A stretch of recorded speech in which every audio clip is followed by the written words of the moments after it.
Well, this is our third conversation, Joe, and we're going to talk a little bit today about Kathy, and I want to hear more about her life and the impact that she had on you and your development. And she was with you for quite a long period of time. So why don't we just start with wherever you would like to begin in a conversation about Kathy? Oh, very good. Here's a picture of Kathy for whoever can see it. That's good right there. That's her when she's young and just graduated with her nursing degree, her 2-year nursing degree. And let me begin with a few poems about Kathy. I think maybe one I read before, but people have a short memory. So we'll do 2 poems. One that gives an overall span of time of Kathy and I, okay? Mm-hmm. This is in her 80th year, and that is also the year she died. So this poem came when she was full well emerged in her 2 different myeloma and the more deadly lymphoma. But here's Kathy on your 80th. We raft and sailed together, body and spirit, husband and wife, mother and father, cousins of these places and times. We sing in each other's hearts and bones. As blessings and offerings we go, celebrating and consecrating each other through days and years. So that's a long-term poem. And then I wrote one which is in the same period. It's first from this book. Rosie, help me get it up. Up there? Yeah, you're good. And it's this poem with this picture. Right there. It's good. Yes, okay. That's the whole gang together. And where's Kathy in that picture? Oh, yeah, she's right next to me. Okay. And I'm going to read the poem from that page. Communion for 55 years. You gave yourself to us, body and soul, for 55 years. And in giving yourself to us in daily communion, we became one with you, body and soul. So those are starting poems. And here is the book Spring of Springs, which would have, if this talk were coming, it would have been in the volume, the written volume after that. Okay, and played a very important role. Kathy would have played an important role in that volume, the following volume, and of course, been part of the conclusion. So how did the 2 of you meet? Yeah, that's right. We're going to start. We met at the University of Rochester in the spring of 1964. I was in the first year of my doctorate in history, and she was in the first year of her BA in nursing. She had studied in Philly, where she got her regular practice nursing or practical nursing. What do they call it, Rosie? That's practical nursing. Practical nursing.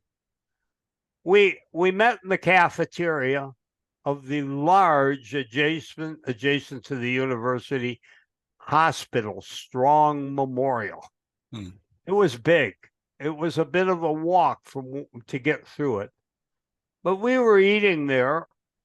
Probably she was eating there because she had a few friends, and I was eating there because it was a cheap meal and somebody invited me to go there. So it was a graduate student hangout. Anyhow, I kind of was attracted to Kathy, and we paired off a little bit, and I ended up pairing off with Kathy. And midway in our conversation, we discovered her hometown in Anthracite, PA, not in your bituminous Pittsburgh, but in northeastern anthracite, hard coal, Mhm. PA. The small town, or to use Pennsylvania standard talk, borough she came from was McAdoo. That was interesting. I'd been there as a boy, and it directly, through give and take, I won't talk about the gravel on the street, the bocce balls, but one way or another, I deciphered that her McAdoo was directly next to my Sicilian relatives and grandparents, Rosalia and Antonino's first home in America. Really? And the Sicilians, my Sicilians, almost all cousins one way or another, uncles and aunts, we were relatives to McAdoo, right across there.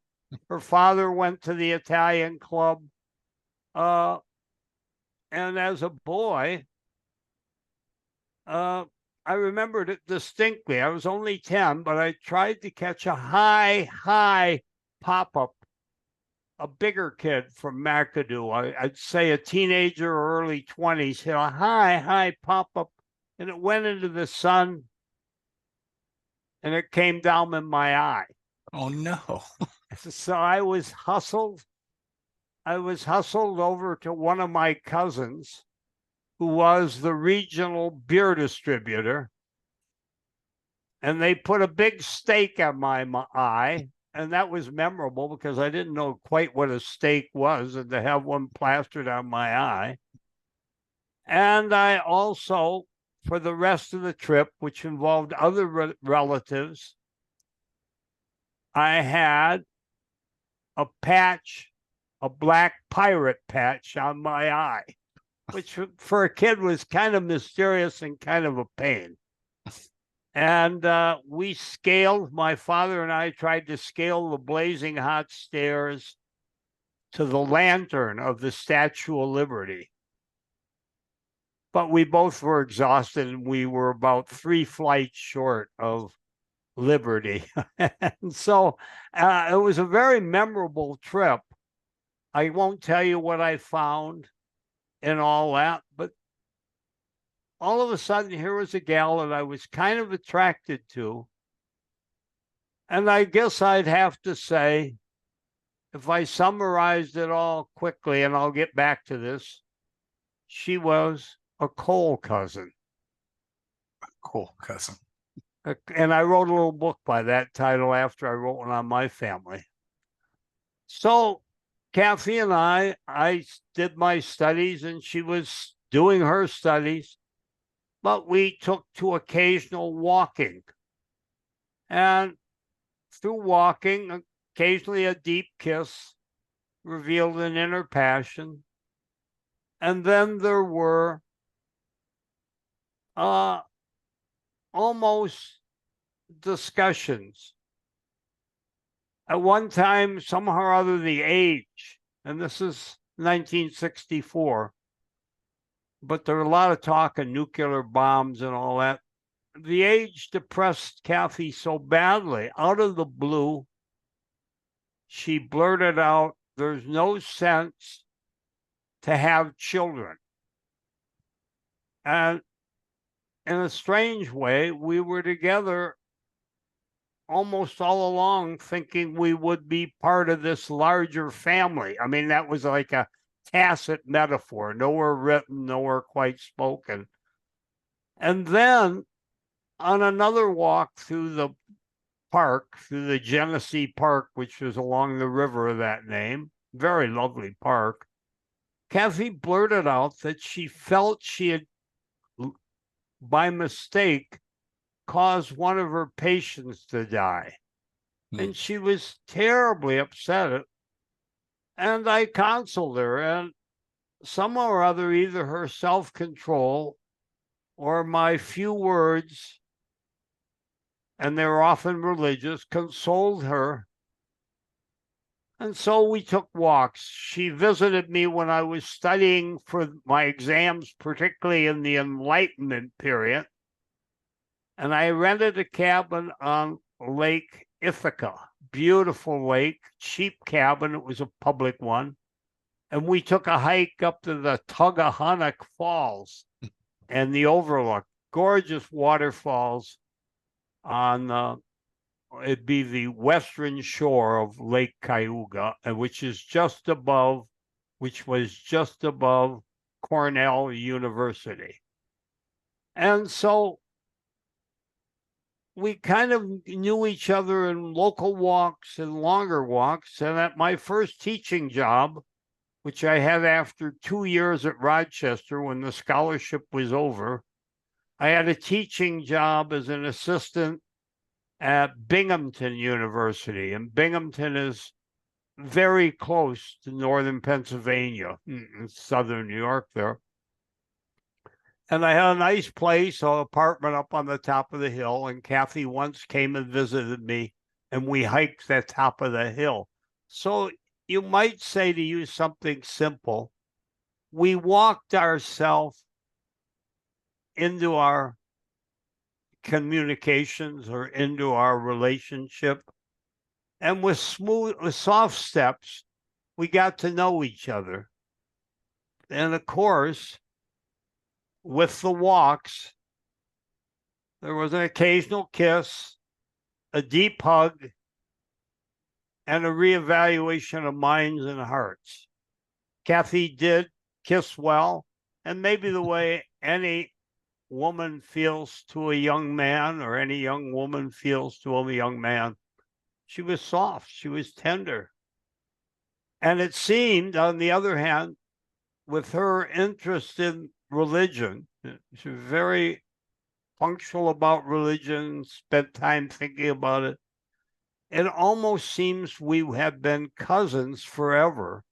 And she was somehow or other, although not quite as articulate and verbal as I'd like, but she was somehow or other meant to be a lover, a wife, and someone, maybe if I could ever bring single me to be in the company of a female for long, she was meant to be my wife.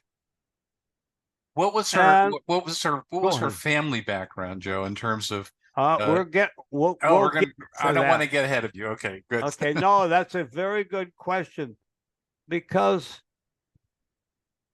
while she understood my turn of ideas, I mean, my mind's turned that way. She even had a Jesuit priest friend who was friend with young students. Buy 3 expensive volumes of French philosophy. I think it cost her $80 or so as a gift out of the blue. So I guess that signaled to her there was something serious going on. So walks were the clock of getting together. And just to finish, in Rochester in August 1966, Kathy was through with her BA in nursing, and I'd passed my god-awful exams and done it in 2.5 years, which was a lot quicker than the other graduate students, because I was from the lower classes and I taught high school. I didn't want to be played with. Some of those graduate students were spending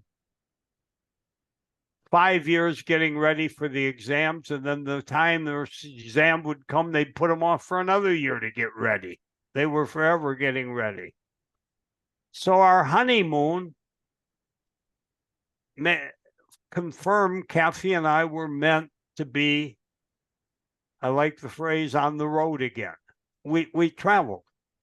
And our honeymoon in a 65 Volkswagen, fairly new, I bought, carried us out across the Badlands, through the Rockies. We even stopped off to Kathy's fright. I occasionally did things that frightened her by accident. We even did a day of mountain climbing. and which I thought would be tie a few ropes, cross a lake, and go all when you got to the base of a mountain. Well, it wasn't that. And when Kathy was rappelling from a high cliff where you bounce back and forth, half dangling, half bouncing, she just had a total breakdown. She came down off the rope like she'd been to hell 3 times. So our courtship had little adventures when we walked and traveled. And so that was Kathy. And before I get to her family, I want to say we were travel companions. And Kathy became a point and a star. I learned to live in the gravity of Kathy's ways, habits, and body. A woman sets a tone that, like it or not, and a man better like it, a man learns to live around. They are a place. She was certainty, spontaneity, abiding faith, and a promising lifelong wife. She became my kitchen, my living room and bedroom, all the places and spaces. Excuse me for keep looking cockeyed. I can't quite line my reading in the screen up and my eyes in the sun. So she became all the places and spaces I called home. She measured the time of day and the seasons of our days, our marriage. She proved a way to be true to God, belief, and human flesh. She was life and word incarnate. That's pretty high stuff. Mm-hmm. I satisfied my family and my sense of tradition, legacy, and biological continuity with Kathy. Did your family accept Kathy pretty readily and pretty easily? Yes. My dad liked dancing with Kathy. Uh-huh. My dad was a bit shy, quiet, but he liked to dance. And my mother just liked people around who could talk. And Kathy, having been a public health nurse, she liked to listen to people. She had a trait of being more listening than expressive.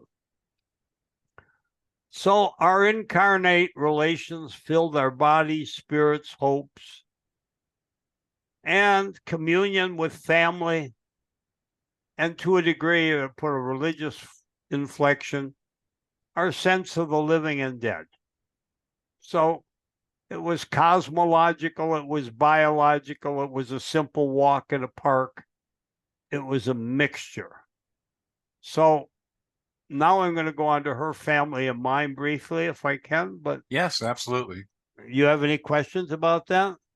No, I want to get back at some point to her saying that she didn't want to have children and how that changed. I mean, I'm just curious when you said that she blurted that out, that she didn't want to have children. That sort of stuck in my mind. I wonder how that was ultimately resolved because she did have children. I wondered how that worked out.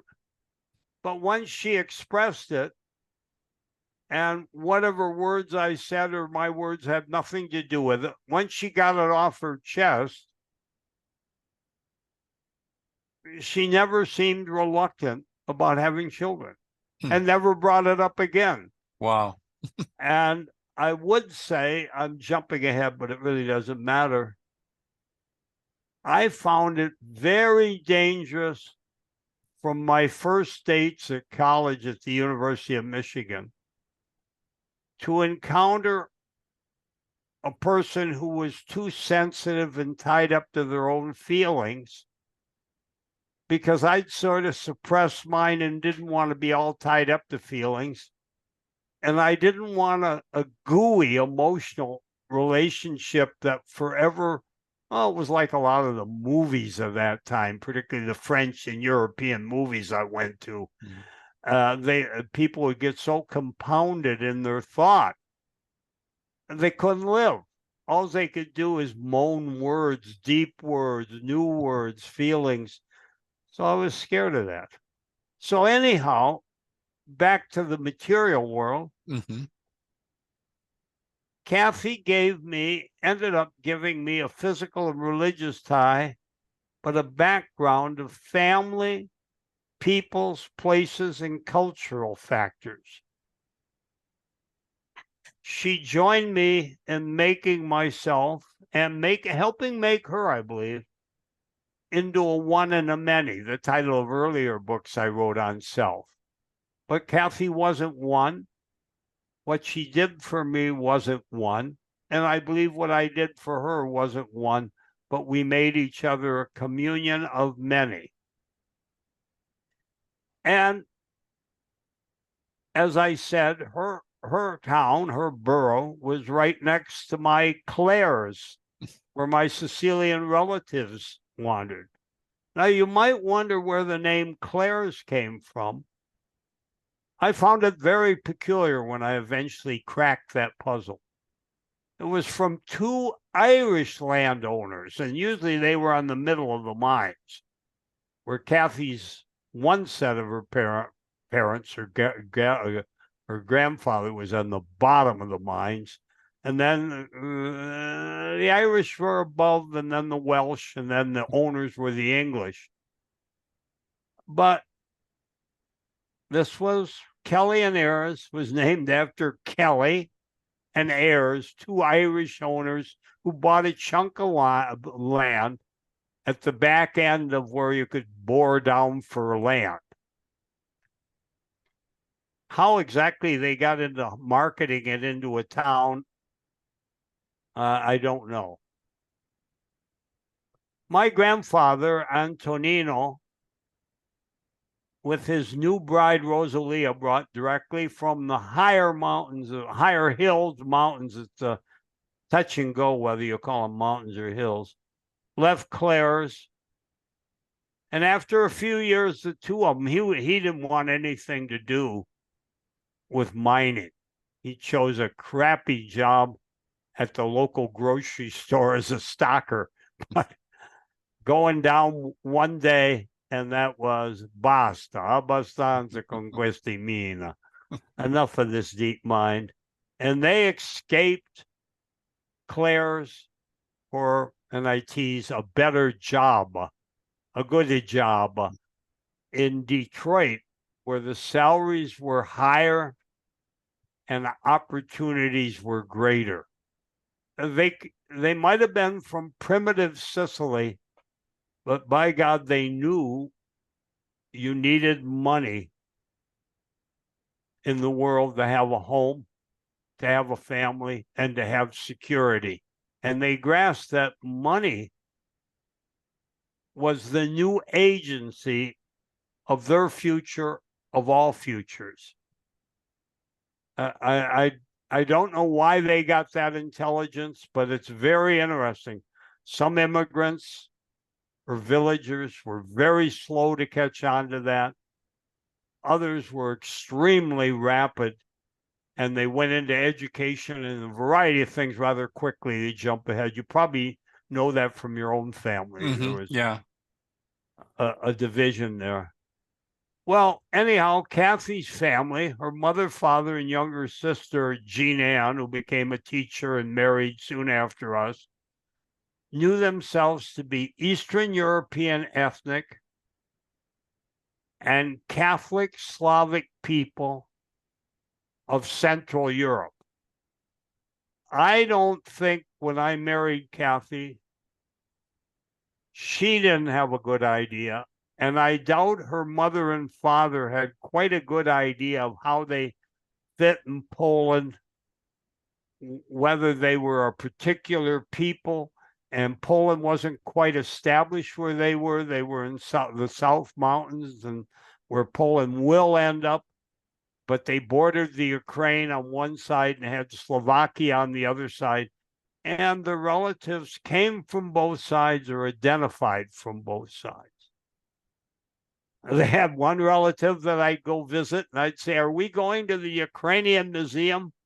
Their house was just filled with eggs and all that colored stuff, little boxes and all that they like. And so we went to this Ukrainian museum. They were no more Ukrainians or middle-class Ukrainians than our relative, I mean, Kathy's relatives, but that identity began to fit their upward mobility. It is very interesting stuff. Catherine's mother was actually Russian Orthodox. And she took the Russian language and the Russian church pretty seriously, but apparently not so seriously that stopped her from marrying Catherine. They were older when they got married, but from marrying Kathy's father, who was an Eastern Rite Catholic. The thing they had in common is they both liked choruses, they both liked iconography, and they both liked, they both got ahead in the world, and their church was filled with old church Slavonic, which I could, because I knew Russian, I could just join in that and make havoc of Slaviteyevo. And what I had learned as a Roman Catholic to say 3 times. How many times did they say it? 9 times.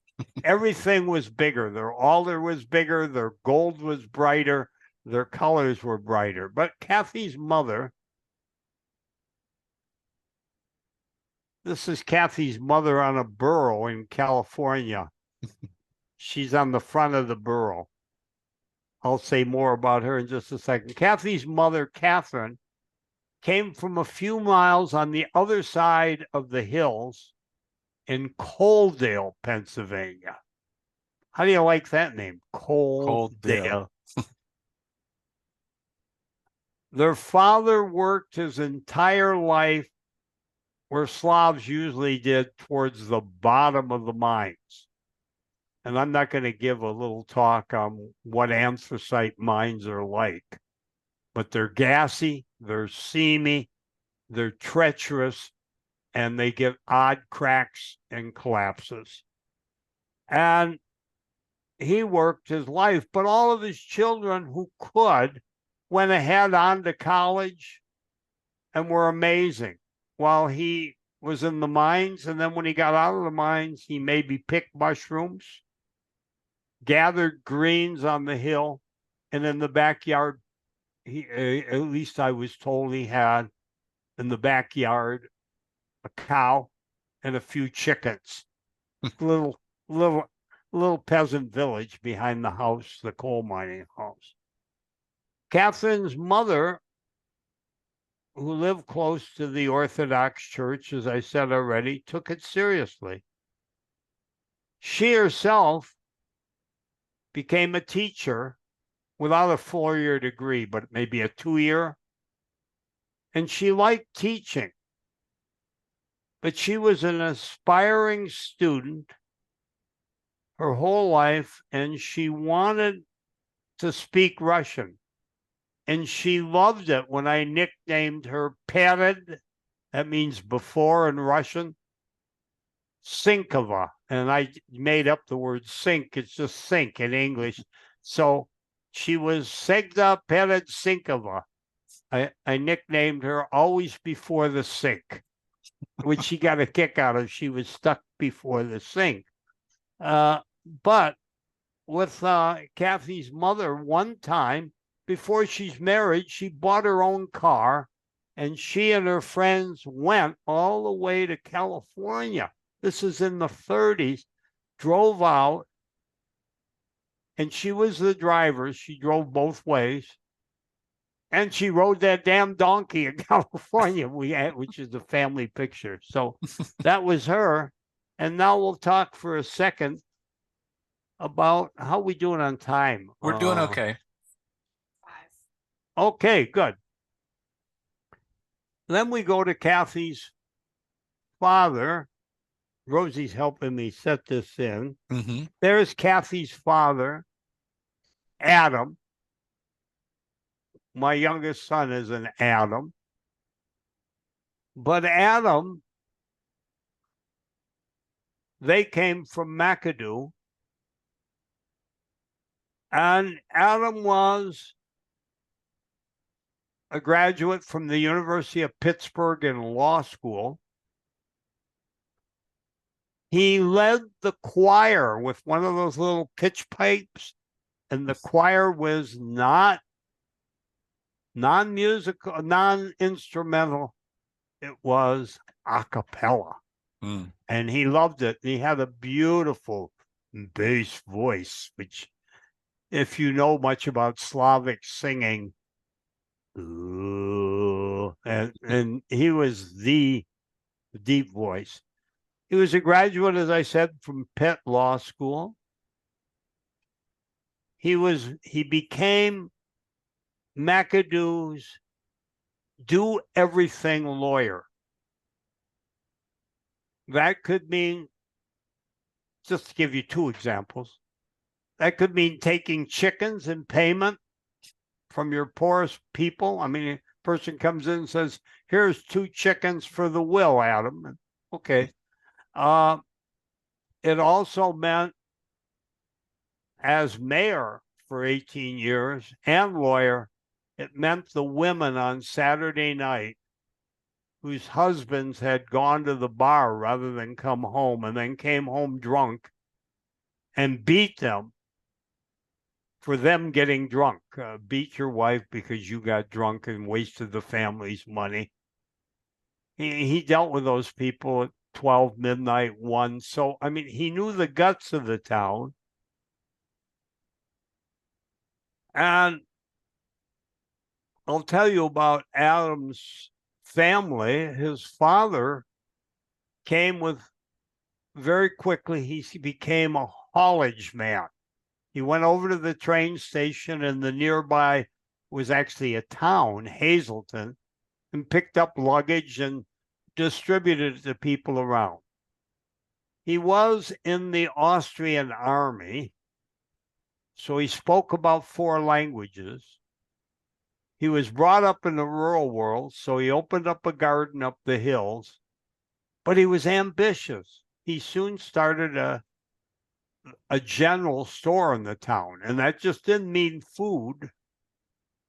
His general store also meant clothing, and it did so well, and he could speak those languages, and this is the father of Adam, he took credit from everyone. In other words, took their word. And his wife was totally illiterate. However, aside from bearing all the children, Adam's brothers and sisters, probably 5 of them, she had a photographic memory, more or less. She could tell her husband who came in the store and what they bought. And then they could calculate the day's purchase. So he had a live bookkeeper in his storekeeper. Leaving that aside, the store went well, and Adam's father, near the end of his life, became the second town banker. So their family emerged in complete contrast to Kathy's grandparents. If there was a top to McAdoo society, they were there.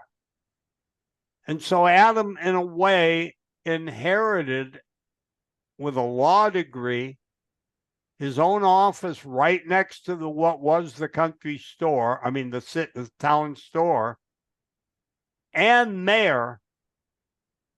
You could almost say Kathy was the daughter of the town owner, or if you want to include Catherine, his wife, owners. Did we show the picture of Adam? Yeah, we did. Yeah. Okay.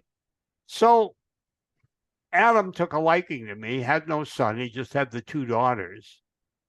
And he treated me in many ways if I were the son he never had. So I was being absorbed. I mean, it wasn't like a strategy that I know of, but I was being absorbed in Kathy's family almost as Kathy's brother. And he was treating me, who was suffering finding a job in history as I wrote my thesis. Guess what? He was treating me as a potential law partner. So he shared his law books with me. He shared his opinions. Eventually, after we were married a while, he even took 2 cases when he became the county, Schuylkill County. He became a county assistant, the first county assistant. He even took, let's see, I want to say, he even treated me as a promising law officer. And he even, I meant to say, took 2 cases to the Pennsylvania Supreme Court, briefs. And I got to read them. So in a way, I was doing that. And he would take me to play golf. He loved the idea I was a pretty good golfer, and it impressed his friends, and it impressed him. And he was struggling to be a golfer. He took me to YMCA to shoot pool and usually beat me. He was a fervent card player. And in Pennsylvania, Pinochle, they exchanged cards and did everything we didn't do in Detroit. And it was a little beyond me, but I played Pinochle with him. He took me, of all things, locally to the Claire's Italian club. He had bocce balls. We rolled his bocce balls. And he did politics with my Italian relatives. All stuff that was absolutely fascinating to me. And I don't think anyone listening in the audience, unless they know the area, would know they were Republicans. Not just the Slavs, not just the Sicilians, but the area was Republicans. Let me say why. The Republicans needed votes, so they were willing to give away some patronage. They were willing to give away a job on the turnpike or an extra chicken in the basement, or maybe even an attorney law position. That's as high as they were giving. But this is a thing a lot of people don't understand. They were giving something, and the Irish were proving quite greedy and keeping it themselves because they had the votes they needed. And so the playoff wasn't a playoff of new American ideologies. It was which padrone delivers the gifts and which padrone gives no gifts. Which padrone do you want? And I was with Adam at the Polish bar when a Pennsylvania Supreme Court judge came into Stanley Ginner's bar, and he held Stanley Ginner, a great pinochle player, a 3rd grade bar owner, as delivering his election to the court. I love to understand this. I felt like I was getting Mayor Daley in a Pennsylvania package. I started to understand the uniforms on the turnpike, So Adam was introducing me to a world of village and villagers in America in action. And that didn't mean why I stayed with Kathy or why our love grew. But pretty soon that place became my place. Another space and place that marriage brought. And guess what? That area was filled, and I'm sure in Pittsburgh you have your stories, but Kathy's area was filled originally with labor protests from as far back as the 1870s, and the group that was active all over her area. In every little village, I heard stories about them. The Molly Maguires. That's a great group to study if you want to study a group that lived in fact, and lived in imagination, and lived at the beginning of labor protests. And Kathy's father was introducing me to that, and occasionally he'd take me to the Schuylkill County courthouse where he practiced. And I don't think you'd know that, Jim, but what was across from the Schuylkill County courthouse? Any idea? No. The Schuylkill County Jail. A grim old jail. But it had a yard in front of it. And in that very yard, the ever reminding grim yard, 6 Molly Maguires were hung. And that stuck in my mind. I mean, I knew things about Pottsville's football team and how it became the Washington something. And I started to pick up the things that make you a local historian. So how did you, I was going to say, I want to get you from there to where we were talking about going into Marshall then, and how did all that happen? That's right. Well, that's all going on. I'm in Kathy's back office studying. I'm learning about a great,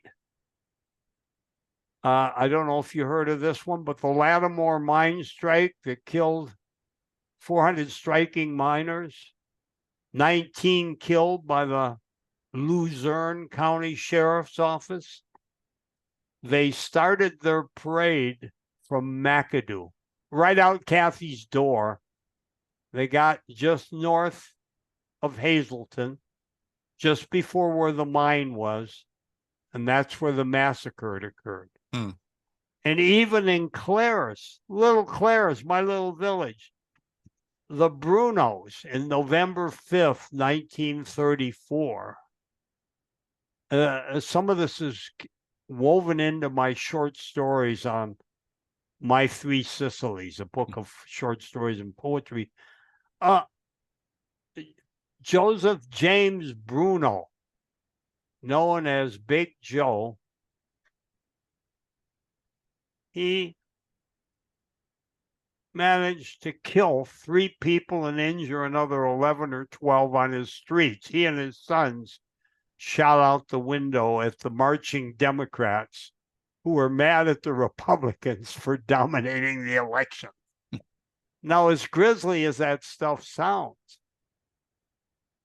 to an historian, it was all attractive. Now, you want to know how we got out of there? I gave you a pretty good thing. And Adam, even later in life, last point, and then I'm going to get on. I told you the family played a leading role in the borough, a leading role in leadership. But at the end, you know what Adam would say about Pennsylvania, the United States, and America? And he repeated it. It's all gotten too big, Joe. It's all too big, Joe. And it was sort of the world seen through lenses. Now, that was sort of, you might say, the stuffing. Kathy, her family, place, and she got on well with my family, and I won't talk about examples of that. But Kathy and I were really up to singing the song on the road again. I just can't wait to get on the road again. And by God, I got a call from Marshall, Minnesota. Where the hell is Marshall, Minnesota?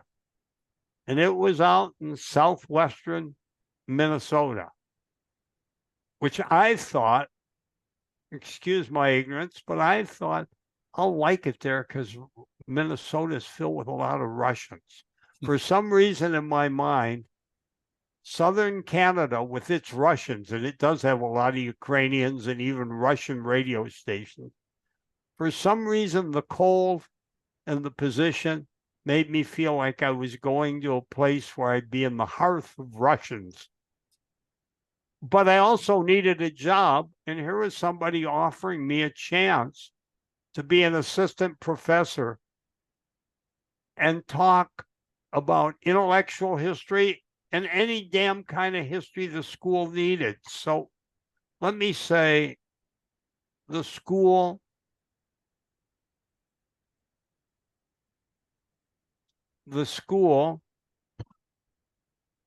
well, wait a second. I got us off the road again. I was going to California. We got to California, and how are we doing on time now? Okay, I'm going to jump a little here. Mhm. I'm not going to tell you about all the places Kathy went and I went when I taught in California as an assistant for 1 year. The year that I ended on, I was talking about the year after California when Kathy and I were hanging out at her parents and my parents, a time which our second child, Tony, was born. And that's 1968. We left Riverside in 1968. When we were in California, we saw old relatives of my grandma who'd become chicken farmers in Southern California. We went to Mexico. At the border, we were asked through our window, "Do you want a divorce?" And I couldn't help but rebutting, saying, "We just got married." And the guy says, "No, yeah." I said, "We just got married." You know, he through the window said, "You want to get married?" I said, "We just did that." And then he said through the window, "You want to get divorced?" I mean, they'd do anything. But we went down to Ensenada. We visited San Diego. We visited Mexico. We were very active in leading anti-war protests and working for and with Cesar Chavez out there. So the whole 60s, we picketed Marsh Air Force Base nonviolently. We led the parades.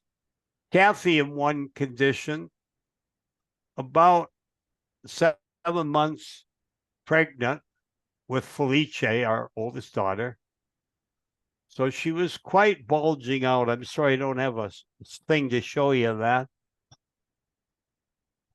It was carrying a sign that said, no, I don't have it there, Rosie.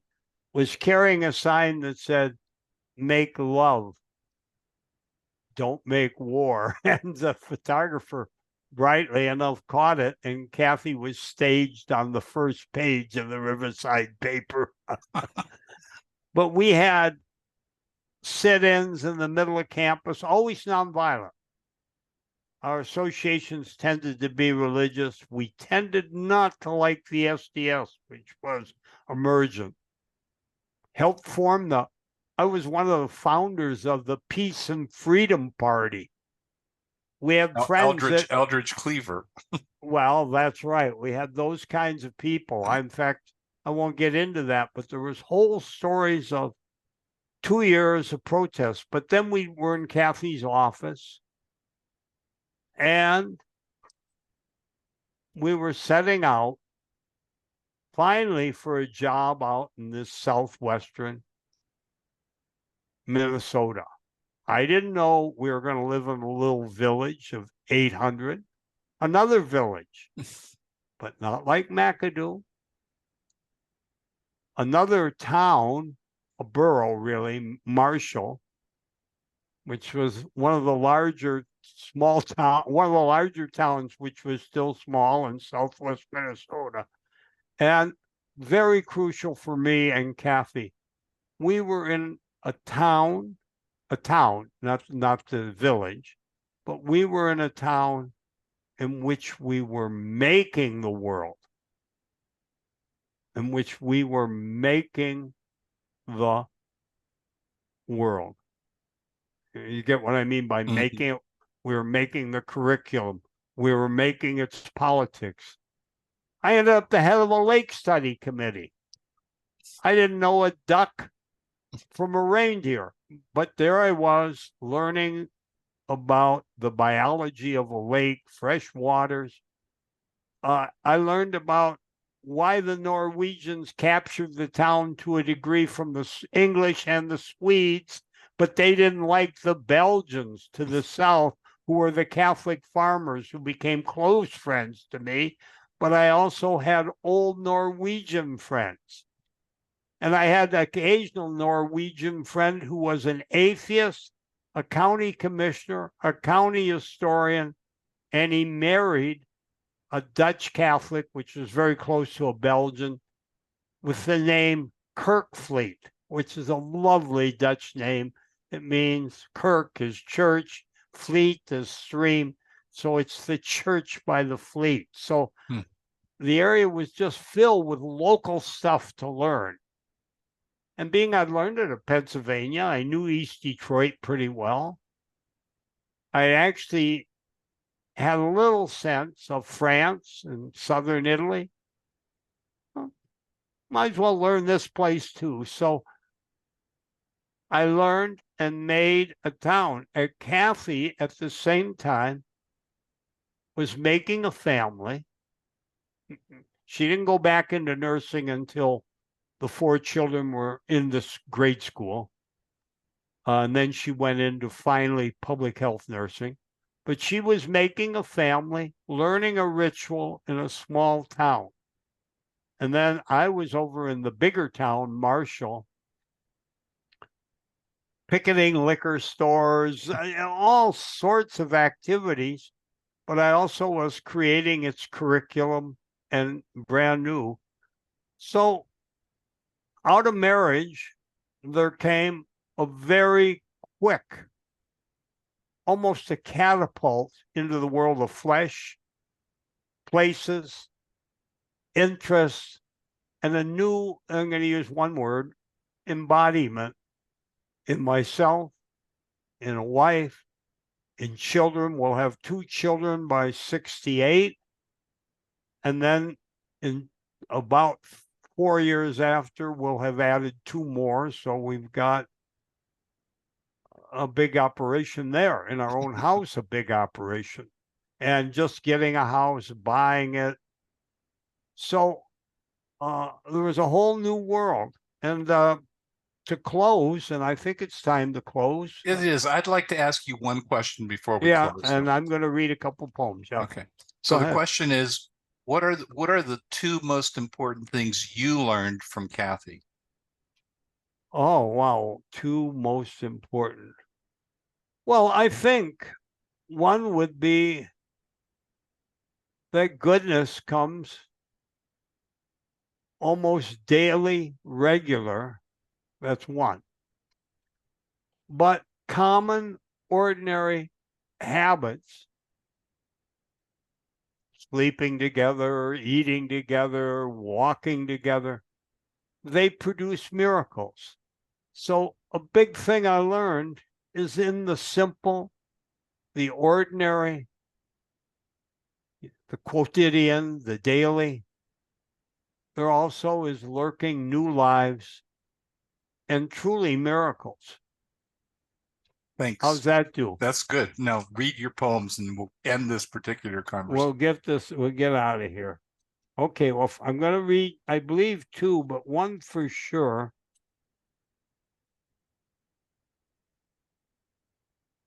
I can read one that isn't quite a poem, but first I want to read 2 soft, very short, soft poems.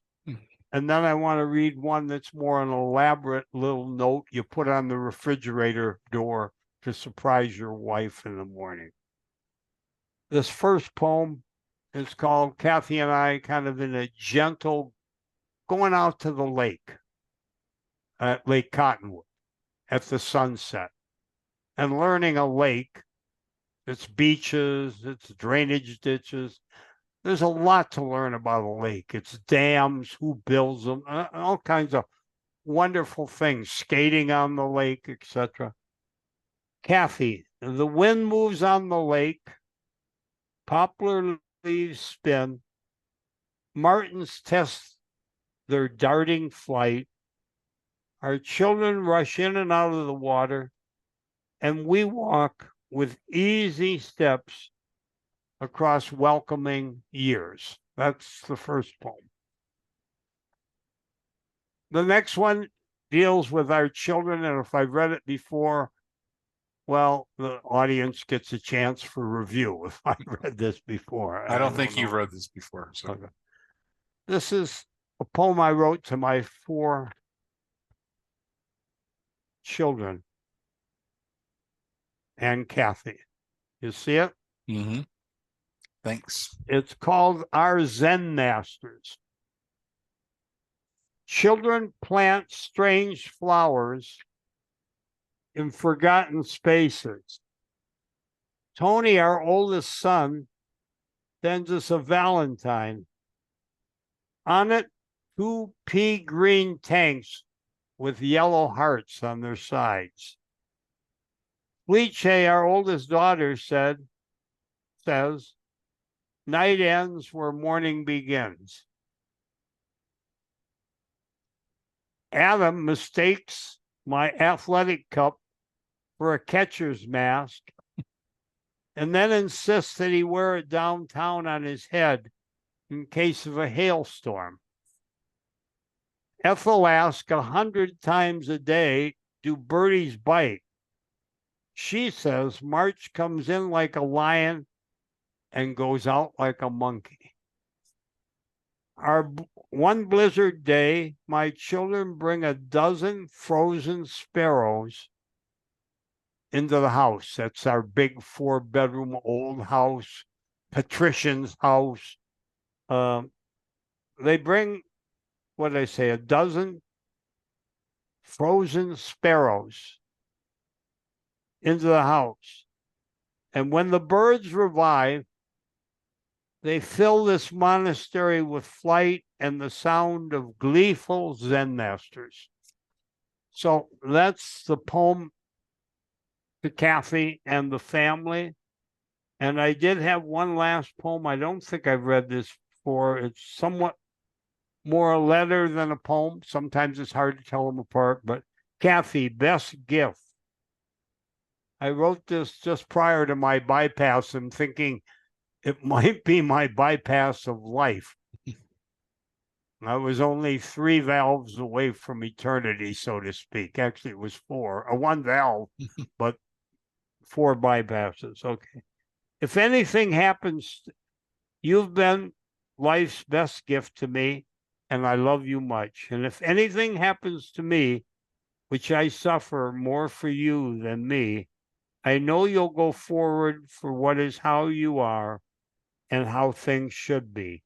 I know you will keep me in your prayers, and you could honor me by going for a walk at Camden. That's a great park near Marshall, which the Redwood River ran through, which later ran by our second house in Marshall. At Camden, along the river, among those trees, on paths we followed. Love, Joe. So that's the book. Rosalio is sitting next to me, helped me create the book. And if you look at the cover, there's one of the first photographs I ever took in my life. Kathy is sniffing roses next to our place. Thank you, Rosie. Next to our place in California. And she's bulging. And that's our first daughter, Felice. So that's the best I could do with Kathy and Body. That's really, really wonderful. And thank you. And we're gonna close it there so that we can stay at least within some of the time frame that we had. So, and I'll look forward to our next conversation, which will be next Wednesday, 7 o'clock. We have it on the calendar. And so thank you, Joe. Thank you, Rosie. And we'll talk to you next week. Hey, thanks, Jim. And keep making up a question now and then. I will keep making up a question now and then. Thanks. Okay, thank you. Bye-bye. Bye.